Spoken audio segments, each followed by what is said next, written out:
徳川家康の唯一の敗戦、三方ヶ原の戦いの謎を解く。なぜ籠城せずわざわざ城から出て負けたのか。三方原合戦の謎。三方原合戦は元亀3年1572、12月22日に起こった。大軍人数は諸説あり2万、3万を率いて徳川領内に侵入してきた武田信玄が家康の本拠地浜松城に迫ってきたので、家康が城から出撃して衝突した野戦である。ただ徳川方は織田信長の援軍を入れても1万1000、相手は2倍から3倍、そんな大軍に挑んだ家康の判断はとても尋常とは思えない。初めから勝算のない無謀な行動だったと言える。武田信玄が仕掛けた罠か。12月22日、武田軍は浜松城北方12キロの三方原まで南下してきたが、突如ここで進路を変更、西へ進み始めたのである。一方、武田軍の接近を知った家康は、なぜ西へ進む、今じゃ追いかけるのじゃ。重臣の反対を押し切って家康は城から出てしまうのでした。浜松城を出た徳川軍はにわかに進路変更した武田軍に対し距離を取りつつ追尾していった。だが三方原台地が途切れ地形が下りに変わる直前、武田軍はピタリと動きを止め、陣形を素早く魚輪に変化させ戦闘態勢を整えたとされる。家康は状況によっては背後から一撃を加えようと考えていたが、まさかその手前で対峙するとは思ってもみなかった。何、動きを止める戦闘態勢か。そこでとりあえず陣形を角よく敵を前に左右に広がって兵を配置する形態に展開したものの、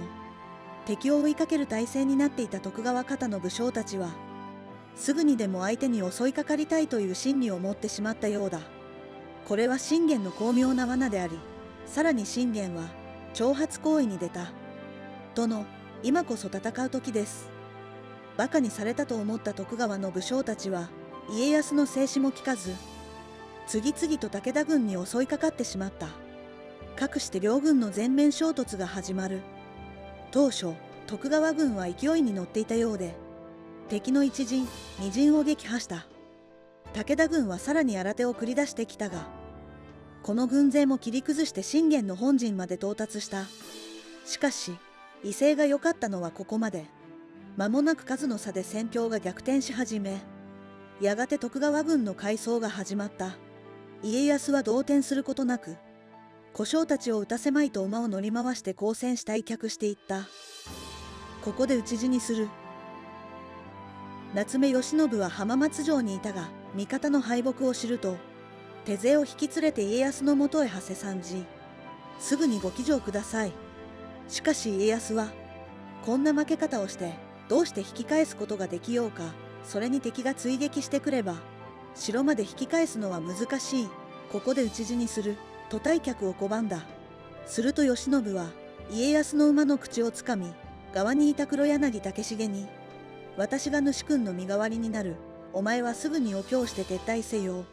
と言い、自らを家康だと名乗り、十文字の槍を手に取って激しい戦いの末命を落としたという。ただ武田軍は追撃の手を緩めなかった。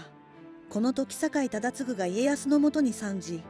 殿、身につけている目立つ朱色の甲冑と自分の甲冑を交換するのです。そしてその場に残って奮戦したのです。こうしてどうにか浜松城にたどり着いたものの、城兵は当初家康だとは気づかず、何度も武衛が城門を開けよと叫んでも開けなかったという。すでに徳川が大敗したという情報は浜松城に伝わっていたのだろう。城に戻った家康は城門を開かせ、松明を焚き、敗兵がすぐに城内に逃げ込めるようにした。これを危惧する家臣もいたが、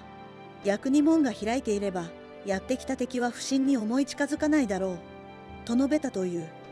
また家康は家臣に命じ、彼が討ち取った首級を武田信玄のものだと偽らせ、城中の不安を和らげたとされる。そして敗戦当夜、鳥居元忠と渡辺正成に野襲を敢行させ、武田軍を牽制したのだ。騎乗した家康は湯漬けを3倍平らげ、高いびきをかいて熟睡してしまったので、家臣たちは皆感心したという。武田軍が浜松城を攻めなかったわけ。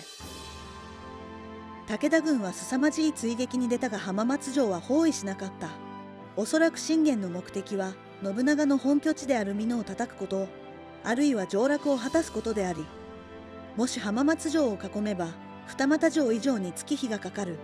故に初めから甲状腺は想定していなかったろう。信玄はしばらく三方原北端のお坂部に駐屯して年を越し、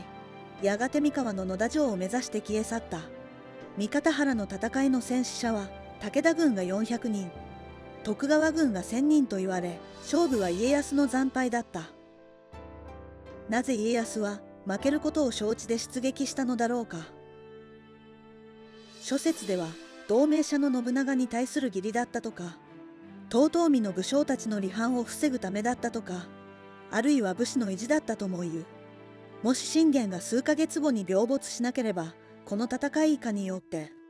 徳川家自体が消滅した可能性があると考える。実際、今回の三方原合戦の前より、遠江の国衆の多くが武田に寝返り、本国三河からも裏切りが出始めていた。また、三方原の戦いでの敗戦が確実になると、水野信元など多くの一族や譜代家臣が浜松城へ戻らず、そのままよそへ遁走してしまった。信玄と戦う以外の選択肢はなかったのか。こんな混乱状況だったこともあり、武田の大軍と激突してしまったのは、家康の制止を無視して敵に突入してしまったダメな家臣たちのせいだったのではないか。結果、家康は生涯最大の惨めな敗北を喫し、遠江を中心に多くの武将が武田方に寝返っていった。おそらく何もなく時が進行していたら、家康の領地は信玄に併合されてしまった可能性もある。そして幸福の女神が微笑んだ。信玄が危篤に陥ったのである。肺結核とも胃がんとも言われるが、そして4月12日信玄は稲子万場、長野県下稲郡阿智村小万場で死亡したとされる。53歳だった。いずれにせよ、家康は信玄の死によって命拾いしたのである。今度の危機は己の努力で乗り越えたわけでなく、幸福の女神が家康に微笑んでくれたおかげだったのではないか。